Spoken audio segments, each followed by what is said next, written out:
Welcome back. I don't know what time it is. It's 5 o'clock. Literally, just turned 5 o'clock. Cleaning, organizing. Haven't touched base. Haven't done a desk video in a while. I just did a cool post. Real quick. My obsession.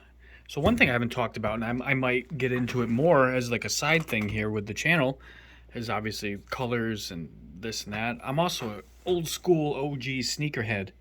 And the Air Max 90s are one of my favorite pairs of shoes. Look at these things. These things are sick. Anyway, I might go into that later and show off the collection. We'll see. But I got to go out with F and Chet over the weekend, and that was a fun-ass field day. Pollen filled. We went out in the woods and did nature's green coke for about 3 hours, and my eyes were so freaking swollen, it wasn't even funny. That was a pollen reference, if nobody got that, by the way.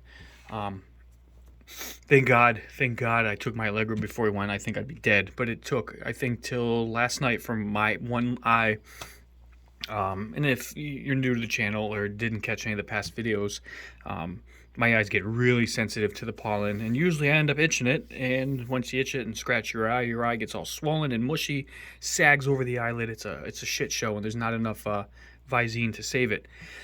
And that's what started happening, and while I was rinsing out in a natural stream my eye to try to wash the pollen out, I was holding the bottom of my eyelid down with my eye out, exposed, to try to get some fresh air on it, and this massive bug, God knows what it was a fucking pterodactyl, came slamming right into my eye, which was like being punched in the face, and that was it. I flew like that. I basically flew both packs, or both edits that you're gonna see, with one eye.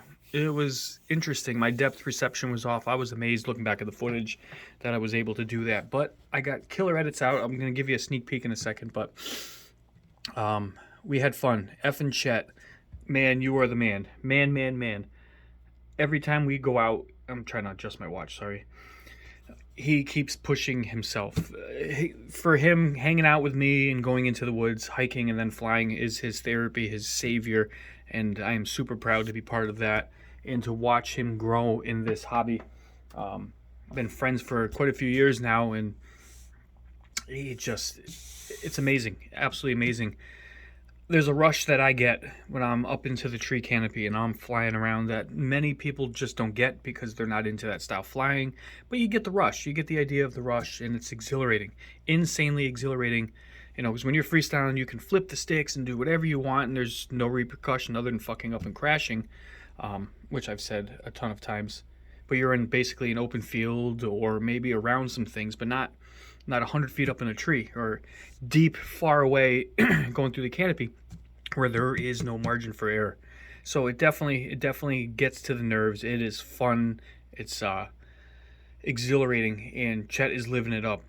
I love, like I said, watching him. I'll spot when we go, because we always, even know that there's nobody around, nobody in the middle of the woods, we still have a spotter because you easily get lost in the canopy, and you can get turned around or head in the wrong direction. So we use each other as our spotters to kind of draw us back in when we want to start heading back in and know which way we are. But watching him go up into some of these trees and taking some of the chances that he's taking with confidence and ease, and you can hear it in the quad, you know, in the throttle, how he's staying calm and he's picking the lines even when the wind would pick up, or even if he got hung up. And you know, these things are crazy how when they get hung up they kind of flip themselves around and they get right back locked in, and he would just continue on and like nothing happened. You wouldn't see him blurp or jump, nothing. So mad respect to him. Let's see here. There's a reflection in the so I'll give you a quick, should have gone right to the video and not just the intro here, but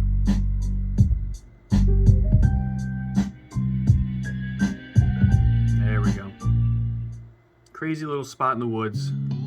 Had this wild tree under the canopy, so we decided to fly it. And all of this crap down here is all nasty, crazy prickers, and on the other side of the path that we're on,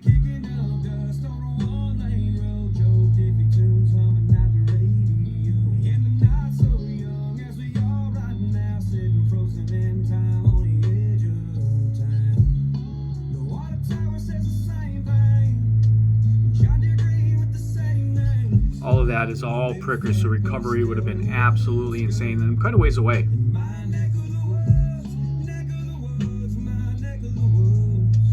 So I'll leave you with that. This thing flies. Every single time I fly it, I am just more dumbfounded on how locked in it is. And I didn't change the tune. I was gonna, but I wanted to wait a couple packs, and then I talked myself out of it. It just, it sucks. You know, when it's windy, you fight it a little bit, but with a little bit of breeze, it doesn't really respond to it. Especially if you fly it in acro. If you're looking for more of a really curvy line and want the more pitch stuff with acro, then you're not going to notice the wind really at all, because you can kind of just lock and go. But if you're flying like I like to fly, if you really want to dial in those shots and get smooth, slower shots, then I use angle mode, and it's like a roller coaster. It's on the rails the whole time. You pick the direction, it just goes. And I've got it the rates really low. Obviously, I don't need to flip and roll with it, and I'm not even going to bother with this one. This one's not meant for that. Purpose built for slow flow, but the RC rate itself, the main rate, is really slow. So it's kind of Cadillac, like, where it's very sway. So I have to fly it a certain way to get the lines that I want. You kind of got to prep. You can't go into a turn, you know, a gap or whatever, and then turn real hard sharp. You kind of got to already start that thing to keep that smoothness going. And it's made me a better pilot in many aspects, because I have to plan my next shot. And that's another reason why I like the goggles that I use, with a huge display, so I can see more in my screen. So I'm literally, as I'm shooting gaps, looking around in my goggles, trying to pick and choose where I want to go to get the best lines. So yeah, it's a good combination with the lack of lack of weight, because this is a SMO camera, which was covered by pollen, by the way. So you'll see in the sunlight reflecting. It's not sun glare and other things. I came home, I put this down, and I couldn't even see the lens. It was green. I'm like, you got to be kidding me. I didn't even think to wipe it. Dumbass. Anyway, and you can't see the pollen all over it because it's all green. But I think the only thing I may do to this thing is just update the camera. It's got the original Cadex Ratel in here, the OG. My other Cinewhoop, Boo, has the Baby Ratel, which is a newer version of it. I think the colors are a little bit better, and I may pop that in here instead and swap that one. And that one's a little bit better low light, so when I'm getting into the shadows and stuff like that, this one works well, but the other one is just a touch better in my opinion. So I may swap that. Thankfully, it's just plug and play. That one is I don't know the difference. There's nano and there's micro. The one over there is 14 by 14, and then with the adapter it's 19 by 19, and that's what this is. And then I have it isolated because there's a weird, I don't know if you can see the little rubber isolator in there. Probably not. Yeah, you can see it smushed up against the wall there. It's just an odd size. The gap here with the regular 19 by 19, there was just a little bit of play and the camera didn't lock in, so I used some Tiny Whoop board isolators, and that did it perfectly. And it's kind of unique because right through that cut through there is where you adjust the camera or take it in and out. Quite fun.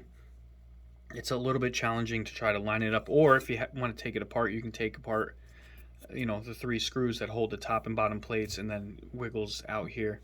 Anyway, not important. But I don't know what's going on for this weekend. I don't know weather. No trap this weekend. Probably some range stuff, but hanging in there. I am going to be dropping my edit of my hike where I spooked and got face-to-face basically with a deer this Saturday morning. That should be a cool edit for you guys. I think you'll dig it. I put the Insta, I have actually right here, I have the mount that I put on my hat so I could use both hands and kind of not fall in the mud and get a different perspective. And you saw what I saw versus having it in the hand. I like it.